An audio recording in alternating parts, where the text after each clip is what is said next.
বন্ধুরা, আমি অর্পিতা। আজকে নতুন একটি রেসিপি ভিডিওয়ে তোমাদের স্বাগত জানাই। চলো রেসিপিটি দেখে নেওয়া যাক। প্রথমে কড়াইতে জিরে ফোড়ন দিয়ে আগে থেকে কেটে রাখা পেঁয়াজ ভালো করে আমরা ভেজে নেব। পেঁয়াজ লাল করে ভাজা হয়ে গেলে তার মধ্যে দিয়ে দেবো আগে থেকে সেদ্ধ করে রাখা আলু ও ফুলকপি। আলু ও ফুলকপি দিয়ে আমরা ভালো করে আবারও ভেজে নেব লাল করে। এর মধ্যে আমরা আগে থেকে মিক্সিতে করে রাখা টমেটো, জিরে, আদা, রসুন বাটা দিয়ে দেব ও হলুদ গুঁড়ো দিয়ে দেব। সব কিছু ভালো করে মিক্স করে কষাবো যতক্ষণ না সুন্দর রং আসবে। দিয়ে দেব চিনি, চিকেন মশলা, টমেটো কেচাপ, কাশ্মীরি লঙ্কার গুঁড়ো। সব মশলা ভালো করে আমরা মিক্স করে নেব।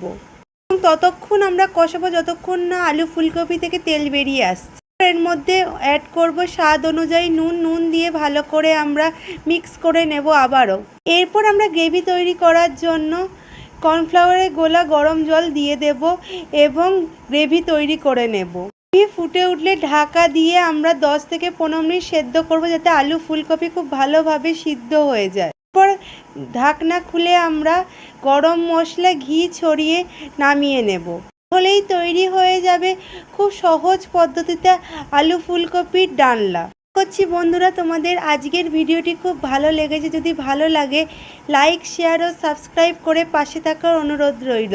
পরবর্তী ভিডিওতে আবার দেখা হবে। টাটা।